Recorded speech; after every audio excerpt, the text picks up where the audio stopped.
혹시 어젯밤도 잠이 오지 않아 침대에 누워 뒤척이면서 핸드폰만 보고 있지 않았나요?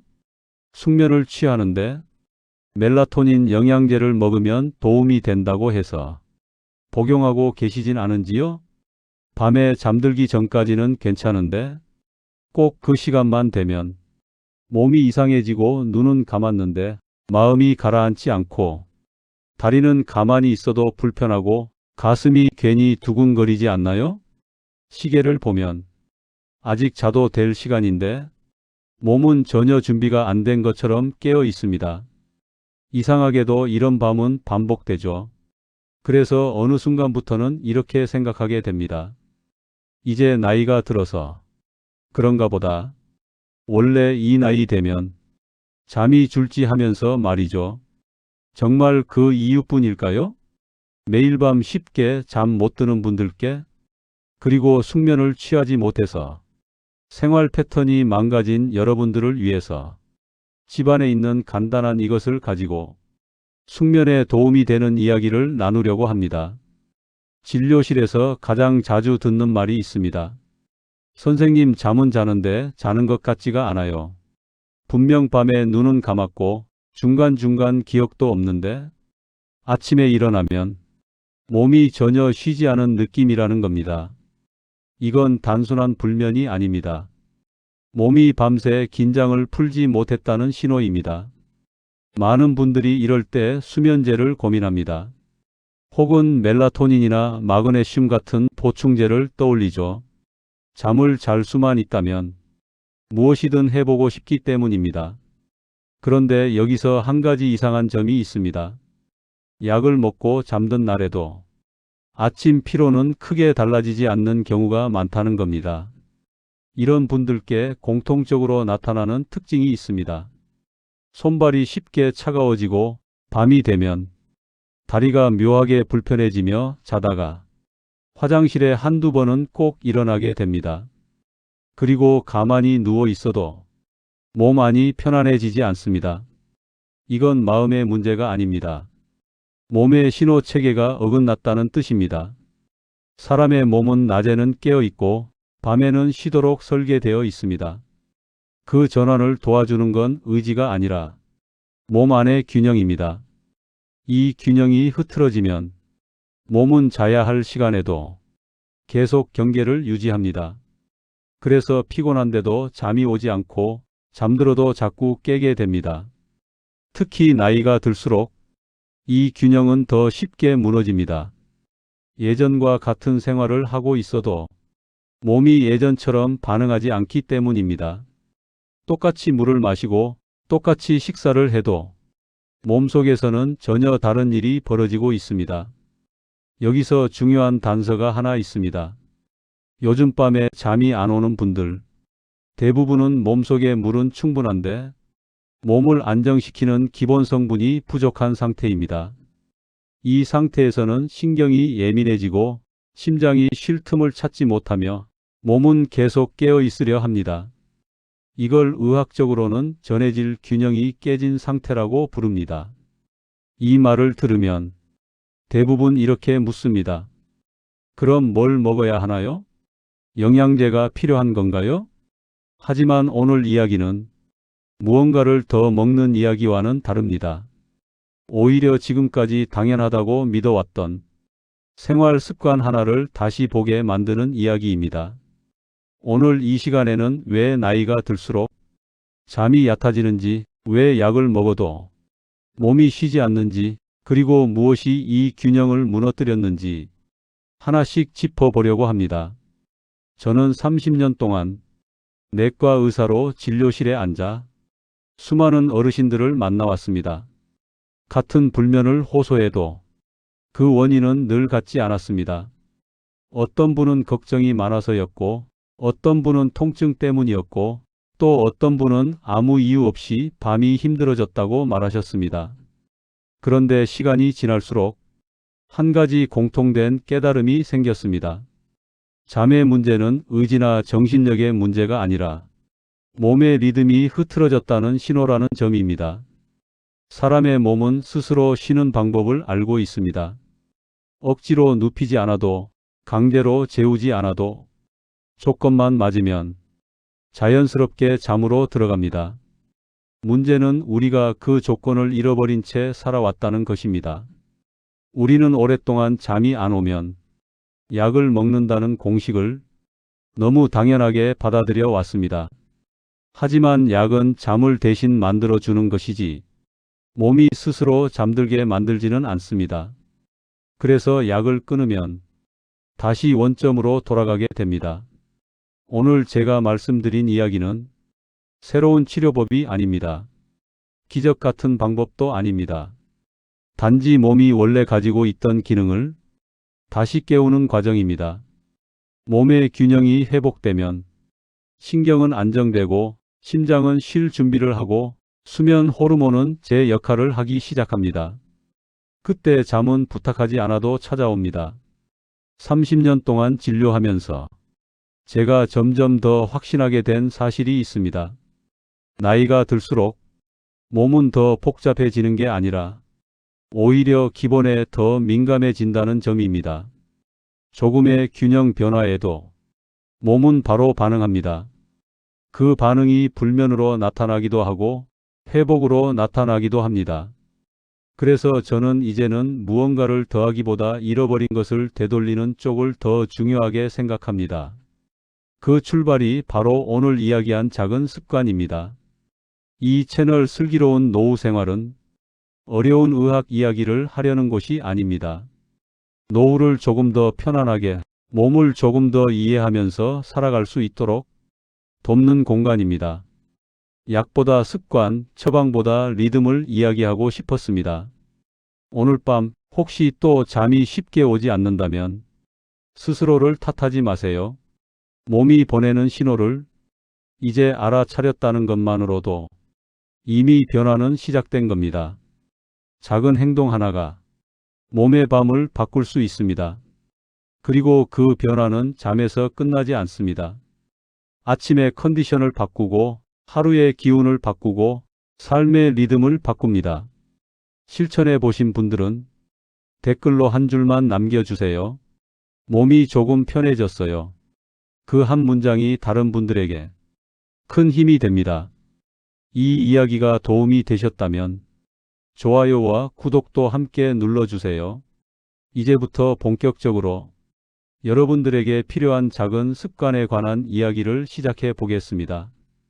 잠이 잘 오지 않는 분들의 이야기를 가만히 들어보면 단순히 잠이 안 온다는 말로는 설명되지 않는 공통점이 있습니다. 몸이 먼저 이상 신호를 보내고 있다는 점입니다. 그리고 그 신호들은 늘 비슷한 형태로 나타납니다. 전해질 균형이 깨지기 시작하면 몸은 아주 작은 변화부터 드러냅니다.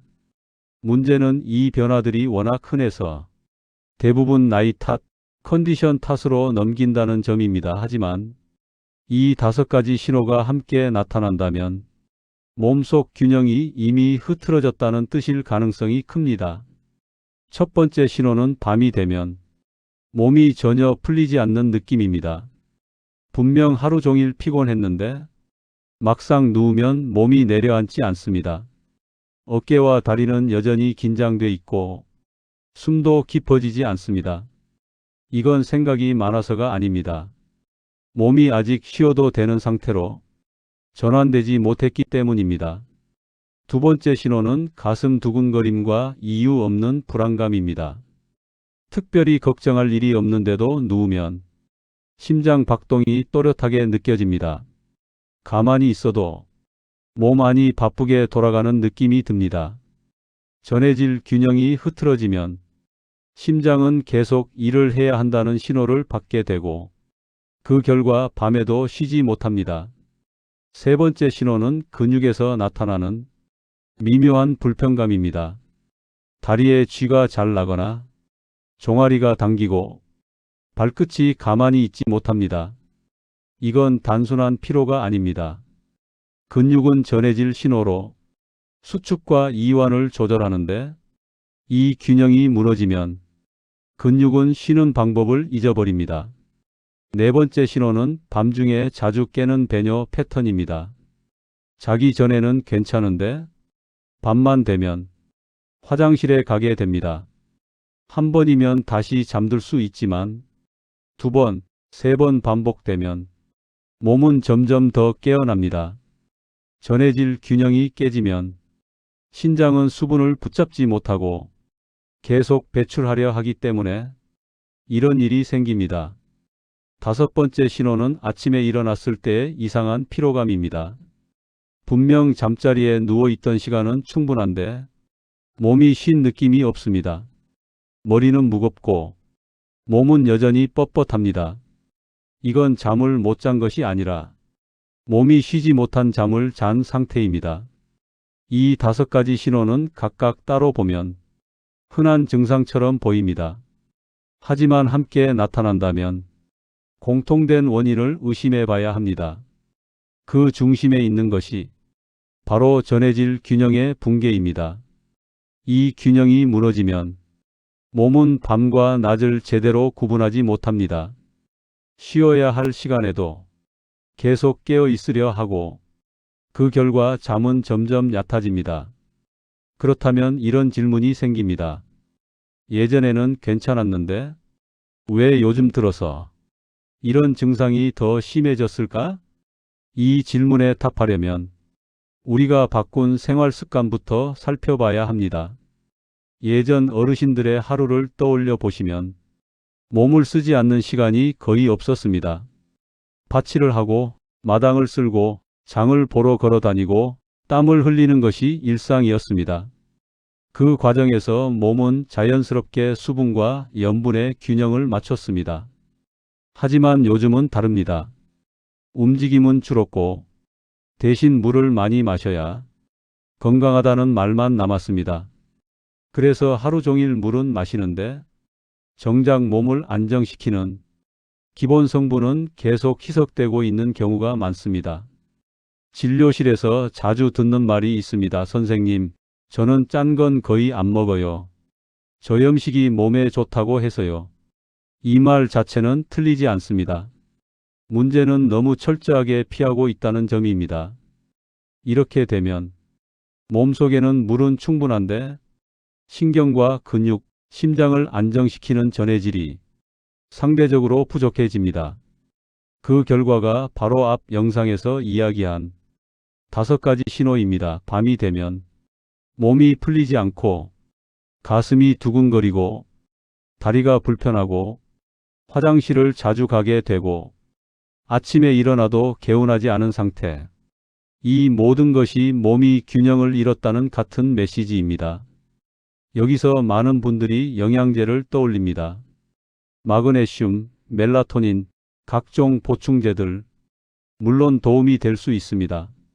하지만 문제의 핵심은 무언가를 더 넣는 것이 아니라 기본 균형을 다시 맞추는 것입니다. 그래서 저는 아주 단순한 방법부터 권합니다. 집에 있는 재료로 지금 당장 실천할 수 있는 방법, 바로 미지근한 소금물 한 잔입니다. 이 말을 하면 대부분 이렇게 묻습니다. 밤에 소금 먹어도 괜찮나요? 혈압 오르지 않나요? 그런 걱정이 드는 건 당연합니다. 그래서 중요한 건 많이가 아니라 정확하게입니다. 이건 짜게 먹는 이야기가 아닙니다. 몸이 하루 동안 잃어버린 아주 기본적인 균형을 조용히 되돌려주는 과정입니다. 잠들기 전 미지근한 물 한 컵에 소금을 아주 소량 넣어 천천히 마시는 것, 그 한 잔이 몸에는 이렇게 전달됩니다. 이제 긴장을 풀어도 된다. 지금은 쉬어도 되는 시간이다.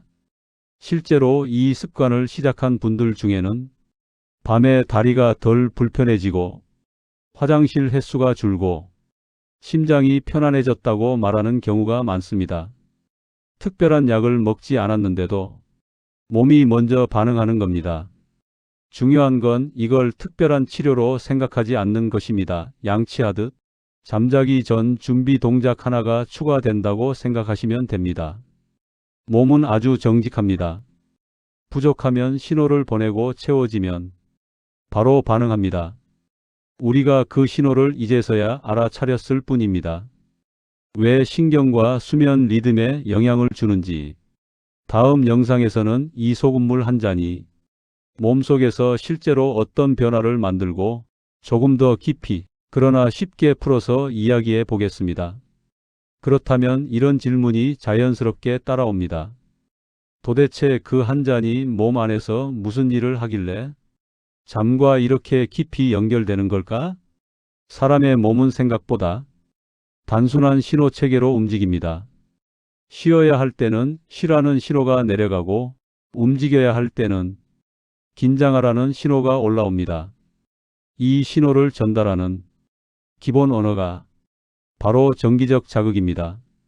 심장이 뛰는 것도, 근육이 움직이는 것도, 뇌가 잠들 준비를 하는 것도 모두 이 전기 신호 덕분입니다. 그리고 이 신호가 제대로 흐르려면 반드시 필요한 것이 있습니다. 바로 전해질, 그 중에서도 가장 기본이 되는 나트륨입니다. 전해질 균형이 무너진 상태에서는 이 신호 전달이 매끄럽지 않습니다. 마치 전압이 낮아진 전선처럼 신호가 약해지고 흔들리고 지연됩니다. 그 결과 몸은 쉬어도 된다는 신호를 받아야 할 시간에도 계속 깨어 있으려 합니다. 특히 밤이 되면 우리 몸은 부교감 신경이라는 휴식 전용 신경을 작동시켜야 합니다. 이 신경이 활성화되면 심박은 내려가고, 호흡은 깊어지고, 근육은 이완되면서 자연스럽게 졸음이 찾아옵니다. 그런데 전해질이 부족한 상태에서는 이 부교감 신경이 제대로 작동하지 않습니다. 몸은 쉬고 싶어 하는데 신호가 전달되지 않는 겁니다. 그래서 머리는 피곤한데 몸은 계속 깨어있는 이상한 상태가 됩니다.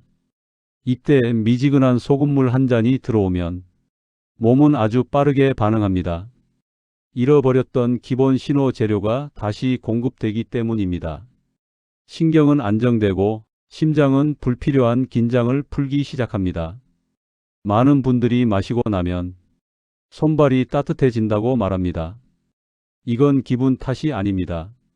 말초 혈관이 이완되고 순환이 부드러워졌다는 신호입니다. 몸이 이제 쉬어도 된다고 판단하기 시작한 겁니다. 또 하나 중요한 변화는 심장의 리듬입니다. 밤에 가슴 두근거림을 느끼던 분들이 누워 있으니 심장이 조용해졌다고 말합니다. 심장이 더 이상 불필요하게 펌프질하지 않아도 되는 조건이 만들어진 것입니다. 수면 호르몬 이야기로 넘어가 보겠습니다. 멜라토닌은 스스로 만들어지는 호르몬이지 먹어서 대신하는 호르몬이 아닙니다. 문제는 멜라토닌이 혼자서는 제대로 작동하지 않는다는 점입니다.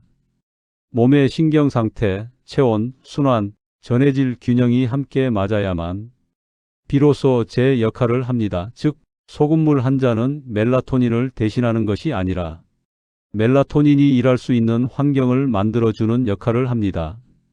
그래서 어떤 분들은 아무 약을 먹지 않았는데도 잠드는 속도가 달라졌다고 느끼게 됩니다. 또 하나 흥미로운 점이 있습니다. 전해질 균형이 회복되면 밤중에 깨는 횟수도 줄어듭니다. 신장이 수분을 붙잡는 힘을 되찾고 몸이 밤과 낮을 구분하기 시작하기 때문입니다. 이 역시 몸이 제 리듬을 기억해 가는 과정입니다. 중요한 건 이 변화가 억지스럽지 않다는 점입니다. 졸음을 강제로 끌어내리는 것도 아니고 의식을 떨어뜨리는 것도 아닙니다. 몸이 스스로 이제 괜찮다고 판단하는 순간에 잠이 찾아옵니다. 다음 영상에서는 이 효과를 제대로 느끼기 위해 언제, 어떻게, 어느 정도로 마셔야 하는지 실제로 실천할 수 있는 방법을 구체적으로 정리해 보겠습니다. 아주 사소해 보이지만 이 차이가 결과를 크게 바꿉니다. 이제 이런 생각이 드실 겁니다. 원리는 알겠는데 그럼 어떻게 해야 하나? 사실 방법 자체는 아주 단순합니다. 하지만 이 단순함 속에 효과를 좌우하는 중요한 차이가 숨어 있습니다. 먼저 가장 많이 하는 실수부터 짚고 가겠습니다. 많이 마시면 더 좋을 거라고 생각하는 경우입니다. 전해질 균형은 양의 문제가 아니라 정확성의 문제입니다. 하루에 여러 번 마실 필요도 없고 한 컵이면 충분합니다. 그 이상은 오히려 신장과 순환에 부담이 될 수 있습니다. 가장 좋은 타이밍은 잠자리에 들기 약 1시간 전입니다. 너무 직전에 마시면 소화 과정이 오히려 몸을 깨울 수 있고 너무 일찍 마시면 효과가 분산됩니다. 하루를 정리하고 이제 몸을 내려놓을 시간, 그 시점이 가장 좋습니다. 물의 온도도 중요합니다. 차가운 물은 몸에 깨어 있으라는 신호를 줍니다. 반대로 너무 뜨거운 물은 위장을 자극해 몸을 불편하게 만들 수 있습니다. 손으로 만졌을 때 따뜻하다고 느껴지는 정도, 체온과 비슷한 미지근함이 가장 적당합니다. 그 다음은 소금의 양입니다. 이건 절대 짜게 마시는 이야기가 아닙니다. 입에 넣었을 때 약간 짭짤하네가 아니라 물맛이 조금 달라졌네 정도여야 합니다. 몸이 필요로 하는 만큼만 조용히 채워주는 게 목적입니다. 마실 때도 급하게 넘기지 마세요. 한 모금씩 천천히 숨을 고르듯이 마시는 게 좋습니다. 이 과정 자체가 하루의 긴장을 내려놓는 신호가 됩니다. 몸은 이런 작은 반복을 아주 잘 기억합니다. 소금물을 마신 뒤에는 바로 다른 음료를 마시지 않는 것이 좋습니다. 커피, 차, 단 음료는 몸을 다시 각성시키는 신호가 됩니다. 소금물 한 잔으로 그날의 수분 섭취는 마무리한다고 생각하시면 됩니다. 많은 분들이 마시고 바로 졸리던데요 라고 묻습니다. 반드시 그렇지는 않습니다. 어떤 분은 10분 정도 지나 손발이 따뜻해지는 느낌을 받고 어떤 분은 숨이 깊어지고 몸이 바닥으로 가라앉는 느낌을 받습니다. 그게 바로 부교감 신경이 작동하기 시작했다는 신호입니다. 중요한 건 하루 이틀의 즉각적인 효과보다 반복입니다. 몸은 패턴을 기억하는 기관입니다. 매일 같은 시간, 같은 방식으로 이 습관을 반복하면 몸은 이렇게 인식하기 시작합니다. 이 시간이면 쉬는 시간이다. 그래서 대부분의 변화는 3일에서 5일 사이에 나타납니다. 처음에는 밤에 깨는 횟수가 줄고 그 다음엔 잠드는 시간이 짧아지고 마지막으로 아침의 피로도가 달라집니다. 이건 약효가 아니라 리듬의 회복입니다. 여기서 한 가지 꼭 짚고 넘어가야 할 점이 있습니다. 이 습관은 잠이 안 올 때만 하는 응급처치가 아닙니다. 몸이 흔들리기 전에 미리 균형을 잡아주는 저녁 의식에 가깝습니다. 다음 영상에서는 이 방법을 실천할 때 꼭 알아야 할 주의사항, 특히 고혈압이나 신장질환이 있는 분들은 어떻게 조절해야 하는지 현실적으로 정리해 보겠습니다. 이 부분을 알고 시작하면 훨씬 안심하고 실천하실 수 있습니다. 여기까지 들으신 분들 중에는 이런 생각이 드실 수 있습니다. 방법은 이해했는데 내 몸에도 괜찮을까? 이 질문은 아주 중요합니다. 특히 60대 이후에는 누구에게나 같은 방법을 똑같이 적용할 수는 없기 때문입니다. 먼저 가장 많이 걱정하시는 부분부터 말씀드리겠습니다. 혈압 문제입니다. 소금 이야기가 나오면 자동으로 혈압 걱정이 따라옵니다. 결론부터 말씀드리면 정확한 양을 지킨다면 문제가 되는 경우는 거의 없습니다. 오히려 진료 현장에서 보면 지나치게 저염 위주의 식사와 과도한 수분 섭취가 겹치면서 몸의 균형이 더 무너진 분들이 많습니다. 이런 경우 밤에 잠을 못 자고 심장이 예민해지면서 혈압 변동 폭이 더 커지기도 합니다. 다만 고혈압이 있는 분들은 처음부터 한 컵이 아니라 반 컵으로 시작하는 것이 좋습니다. 몸의 반응을 보면서 천천히 조절하는 게 안전합니다. 이건 치료가 아니라 몸의 신호를 다시 배우는 과정이기 때문입니다. 다음은 신장 기능이 약한 분들입니다. 신장은 전해질과 수분을 조절하는 아주 중요한 기관입니다. 그래서 이미 신장 질환을 진단받았거나 소변량 변화가 심한 분들은 조금 더 신중해야 합니다. 이 경우에는 물의 양을 늘리고 소금의 양을 더 줄여서 부담을 최소화하는 것이 좋습니다. 무리해서 따라할 필요는 없습니다. 당뇨가 있는 분들도 자주 질문을 하십니다. 당뇨는 단순히 혈당의 문제가 아니라 세포가 에너지를 사용하는 방식의 문제입니다. 전해질 균형이 무너지면 이 과정이 더 불안정해질 수 있습니다. 그래서 많은 경우 몸의 리듬을 바로잡는 습관이 오히려 도움이 되기도 합니다. 물론 이 역시 천천히 몸의 반응을 보며 진행하는 것이 원칙입니다. 여기서 꼭 강조하고 싶은 말이 있습니다. 이 방법은 며칠만 해보고 판단하는 요령이 아닙니다. 하루 한 번 같은 시간 같은 방식으로 몸에 신호를 보내는 습관입니다. 사람의 몸은 반복을 기억합니다. 오늘은 큰 변화가 없어 보여도 일주일, 열흘이 지나면 몸은 분명히 반응합니다. 밤중에 깨는 횟수가 줄고 아침에 무거움이 달라집니다. 이건 약효가 아니라 몸이 리듬을 되찾았다는 신호입니다. 우리는 그동안 잠을 억지로 해결해야 할 문제로 배워왔습니다. 그래서 잠이 안 오면 약을 찾고 보충제를 찾고 스스로를 탓했습니다. 하지만 잠은 몸이 스스로 이제 쉬어도 된다고 느끼는 순간에 찾아옵니다. 의사로서 수많은 약을 써왔지만 나이가 들수록 더 확신하게 되는 사실이 있습니다. 몸을 가장 강하게 회복시키는 건 새로운 약이 아니라 잃어버린 균형이라는 점입니다. 오늘 이야기한 방법은 비싸지도 않고 특별하지도 않습니다. 하지만 가장 기본적인 곳에서 몸의 신호 체계를 다시 연결해 줍니다. 그 작은 변화가 잠을 바꾸고 하루의 컨디션을 바꾸고 삶의 리듬을 바꿉니다. 오늘 밤 잠자리에 들기 전 작은 컵 하나를 준비해 보세요. 하루를 마무리하며 몸에게 이렇게 말해주는 겁니다. 이제 괜찮아. 오늘은 여기까지야. 그 신호를 몸은 생각보다 잘 알아듣습니다.